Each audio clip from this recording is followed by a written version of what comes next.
America गेलेलं आहे, सगळेच देश आहेत जे वेस्टर्न वर्ल्ड गेलेले. आपण बॅलेटवर निवडणूक घ्या अशी मागणी करतायत तुम्ही मग? हो, अर्थातच बॅलेटवर घ्या हीच आमची मागणी आहे. त्याला धरून प्रश्न असा आहे की ज्यावेळेस हे सगळे आरोप झाले होते ना, निवडणूक आयोगानं काँग्रेसला पत्रव्यवहार केला होता की तुमच्याकडे जे पुरावे आहेत ते घेऊन 3 डिसेंबरला आमच्याकडे आहे, पण काँग्रेसकडे पुरेसे पुरावे नव्हते. मग हा प्रॉब्लेम टॅकल कसं करणार आहेत? पुरावे नाही, अनेक पुरावे आम्ही दिलेले आहेत. तुमच्या चॅनलवर प्रशांत दादांचा एक व्हिडिओ मी तुमच्याच सगळ्यांच्या चॅनलवर पाहिलेला आहे. किंवा अशा अनेक गोष्टी आहेत. आमचं म्हणणं आहे की जर एखाद्या गोष्टीमध्ये संभ्रम असेल, म्हणजे आता पेपर जेव्हा लीक होतात तेव्हा परीक्षा कॅन्सल होतेच ना. ते का लीक होतात, कुणामुळे लीक होतात, कसे लीक होतात, यात अजून आम्ही शोधतोय. त्याच्यामुळे आम्ही म्हणतो की एखादी गोष्ट जर पारदर्शकपणे करतायत आणि जगामध्ये तो बदल झालेला आहे तर तो आपणही करावा, एवढीच अपेक्षा आमची, एवढीच मागणी आहे. प्रशांत जगतापांनी पण तो मुद्दा मांडला होता की बटन दाबल्यानंतर व्हीव्हीपॅटच्या चिठ्ठ्या आहेत त्या वेगळ्या होत्या, पण लोक असंही म्हणतात की आम्ही जे बटन दाबले त्या चिठ्ठ्या बाहेर आल्या. मग हाही मोठा इश्यू होऊ शकतो ज्यावेळेस तुम्ही. नाही, म्हणूनच आम्ही म्हणतो ना की एकदा जर बॅलेटवर आलं तर हा कुठला इश्यूच राहत नाही ना. आणि जगामध्ये जर हा बदल होत असेल तर आपल्याला करायला काय प्रॉब्लेम आहे? आपण वेस्टर्न वर्ल्ड, AI ह्याच्यावर एवढं काम आता सगळं जगाबरोबर करतो आहे, तर हाही करावा. उद्या बाळासाहेब मार्केटवाडीला जात आहेत, आपण सुद्धा जाणार आहात का? नाही, बाळासाहेब आणि जयंत पाटील जाणार. आणि तिथल्या गावातल्या लोकांवर गुन्हे दाखल करते शकतात 20 ते 30 लोकांना. किती मला सांगा, हे लोकशाहीच्या किती विरोधात आहे मला सांगा. लोकशाहीमध्ये कुणाला एखादी मागणी, आता तुम्ही सगळे चॅनलवाले आहात, साधं बघा, तुम्ही इलेक्शन मध्ये प्रत्येक गाववाडी वस्तीवर जाऊन विचारत होता ना कुणाला मतदान करणार, काय आहे, कुणाची हवा आहे, मग तो पण गुन्हा झाला का?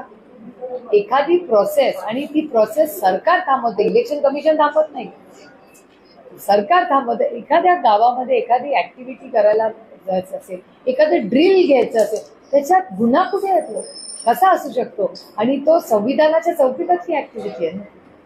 राहुल धारवेकर पुन्हा एकदा विधानसभेचे अध्यक्ष होण्यासाठी आदेश आहे.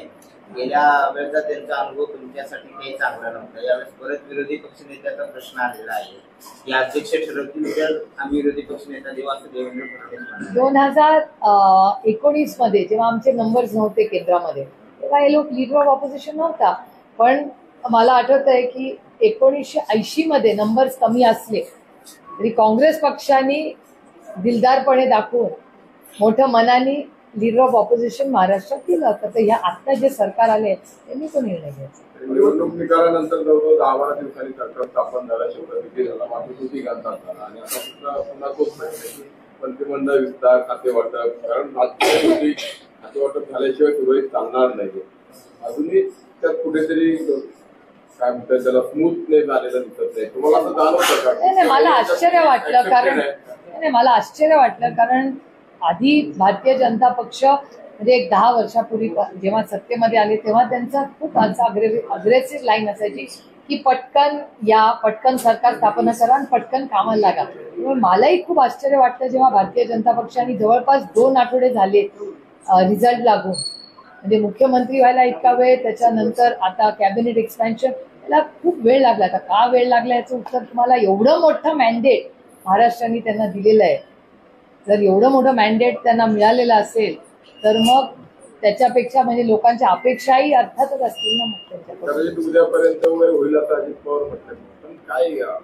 मग मला दिल्लीमध्ये आता 3-4 खूप क्रिटिकल गोष्टी डिबेट चाललेल्या आहे पार्लमेंटमध्ये.